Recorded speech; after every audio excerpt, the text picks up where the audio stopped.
We're at Big Sandy Dam Rehab in McGregor, Minnesota, and the client is the Army Corps of Engineers.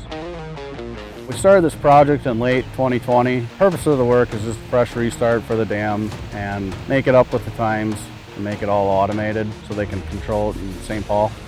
Work we're doing on the Big Sandy Dam Rehab is a 6-inch overlay on all the concrete, new apron, new sluice gates, bulkhead slots, and log bay.